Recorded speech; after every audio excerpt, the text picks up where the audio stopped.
Chris Crutcher's Deadline, Chapter 1, Early August. My plan was to focus my senior year on information I could use after graduation when I set out for planet Earth from the Pluto that is Trout, Idaho, population 943. My SATs said I wasn't even close to brain dead, and I was set to be accepted at any college I chose, as long as I chose one that would accept me. A lot of guys use their senior year to coast, catching up on partying, and reward themselves by making it this far. Not me. This was my year to read everything I could get my hands on, to speak up, push myself and my teachers to get the true hot poop on the world at large, so I could hit the ground running. How big a pain in the ass do you think that would make me in Mr. Lambier's U.S. Government Current Issues class, where Lambier regularly alters reality with the zeal of an evangelical senator? I also intended to shock the elite by etching my name atop the winner's board at the state cross-country meet. Then come home to take Dallas Suzuki by surprise.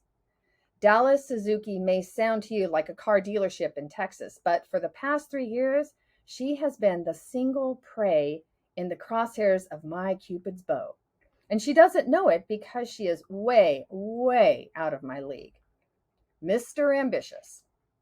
Then, about 2 weeks after my 18th birthday, a month and a half before beginning my final year at Trout High, I discovered I'll be lucky to be there at the finish. A warning like that usually comes from the school office to be ignored until the third notice, but this was from the office above the office.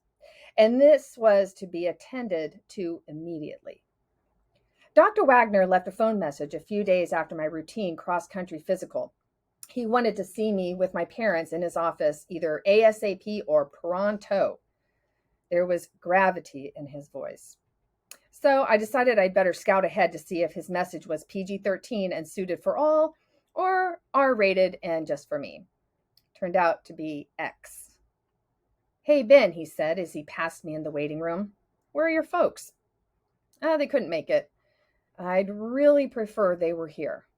My mom's, my mom, and Dad's on the truck. I'm afraid I have to insist, he said. I'll relay the information, promise. He said it again. I'm afraid I have to insist. Insist all you want, my good man, I said back. I'm 18, an adult in the eyes of the election board and the selective service, and your people, the American Medical Association. I decide who gets the goods on yours truly.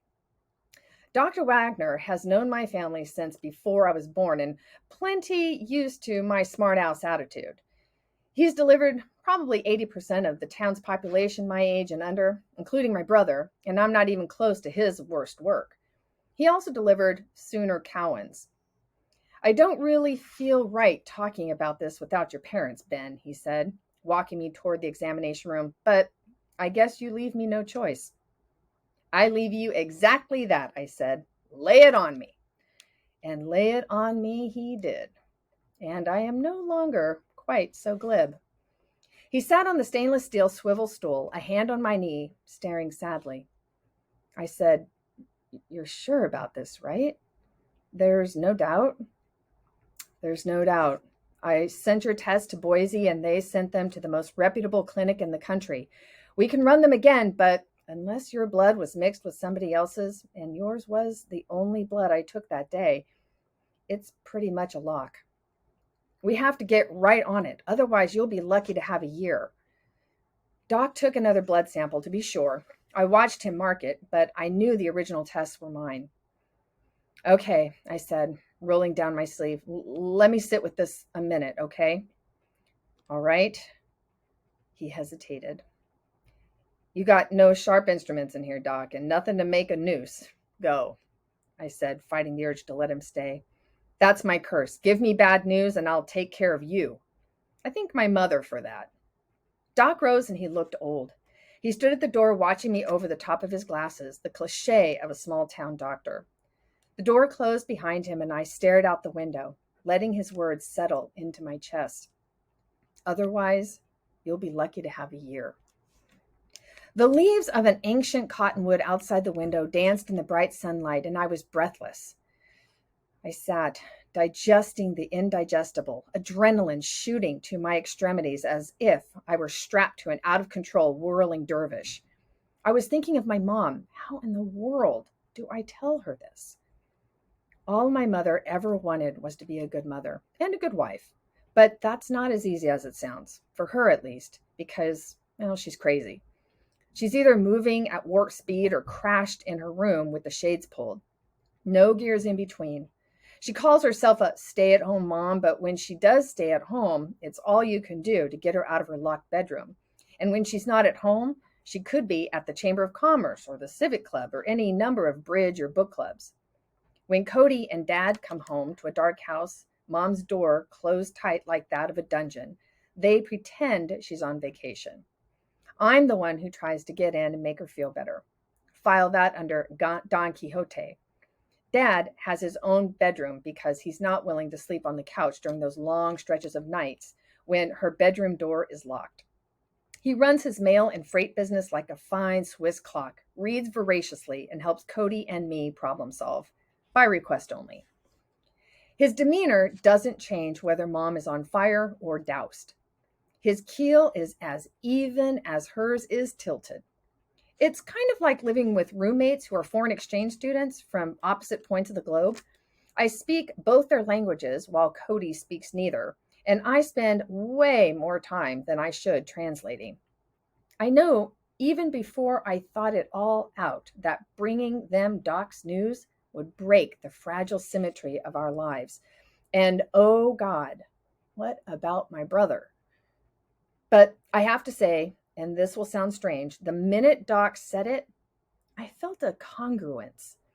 I've never pictured myself over 20, never really thought I would be. I've had this dream since grade school. This kid is in a hospital bed, surrounded by doctors, nurses, and parents. Tubes protrude from his nose, and he is seriously puny. And the only dialogue is, "It isn't working. It isn't working." I can't see the kid's face as mine, but one of the people standing around the bed is my brother Cody, and tears stream down his face. It's as if the universe slipped a long time ago and revealed to me my destiny. So Doc left me to sit there, and I betrayed him, but only a little. I left a note saying, "I'll be back. Don't worry. Won't do anything stupid." Then I drove home, put on my running gear, and headed out. I snagged my iPod because I had challenged myself to run through more than 3,500 songs before the summer was out, and I could show up for cross country in primo condition. And I didn't want to get caught running without polishing off some tunes. I was 5 miles into it, standing on a high bluff in the shimmering heat when I heard in my phones, "If life is like a candle bright, then death must be the wind. You can close your window tight and it still comes blowing in. So I will climb the highest hill and I'll watch the rising sun and pray that I won't feel the chill till I'm too old to die young." I didn't remember downloading it, and I didn't know who was singing, and technically it wasn't a perfect fit, but that old dream and this song merged to tell me the breeze whispering about my soft cotton shirt was death. I walked back through the entrance to the county hospital, dripping in sweat, and asked Myrna Whitney at the reception desk for Doc. "Doc's been looking all over for you, Ben. Where in the world did you go? And look at you." She crinkled her nose. Back in the examination room, Doc unloaded when I told him we weren't going to do anything about this. "That is the craziest thing I've ever heard. What in hell is wrong with you, Ben Wolf? You don't hear information like this and give up.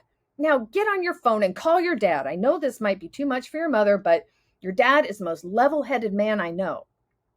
And I want to keep him that way, Doc. Look, I know this doesn't make sense, but doesn't make sense. It's the expression, isn't the expression for it. It's stupid and it's dangerous.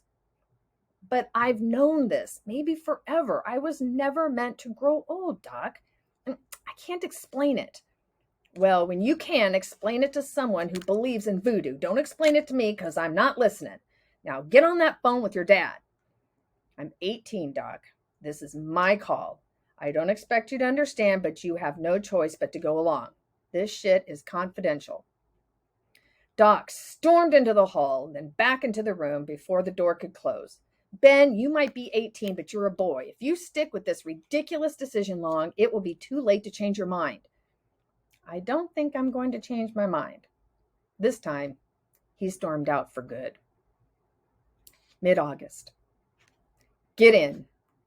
Doc opened the door to his 20-year-old Chevy station wagon in front of my house. He'd called the night before and told me to be ready at 5:30 a.m. Didn't say for what. What do I tell my dad? I asked. Whatever you want. Where are we going? I asked now. Denver. Colorado? Do you know any other Denver? He was quiet and on the drive to the airport and through check-in and security. But on the plane, he said, Ben, I can't shoulder this alone. I'll go along with your decision, even though I wouldn't think twice about breaking confidentiality. I'm not afraid of the legal team you might throw together. He rolled his eyes to let me know what a joke that was. But you know what your family situation is, I guess, and this is serious stuff. I said, thanks. Really? Yeah, thanks, he said, but no thanks. I'm taking you to someone who can put this to you in the clearest terms. Like I said, I can't shoulder this alone. The cab ride from the airport to the clinic just outside Denver was a blur, as was most of my time inside. We met with a young Indian doctor, like Indian, named Dr. Bakan. In just a little bit of an accent, she laid it out for me. That part was just as much a blur as had been the cab ride. I heard aggressive, resilient, as applied to the disease, not me, urgent, and we haven't had much luck so far. I walked away understanding I have a rare form of whatever the hell it is, and without treatment, my chances sucked. But with it, they still sucked. And somehow I knew my chances aren't about living, they're about living well. I wouldn't recommend this for anyone else, but I'm not going out bald and puking. I don't have anything to teach anyone about life, and I'm not brave. But I'd rather be a flash than a slowly cooling ember. So I'll eat healthy food, gobble supplements, sleep good, and take whatever the universe gives me. And I'm turning out for football. I hope you enjoyed chapter 1. And check out Chris Crutcher's Deadline. It's a great read.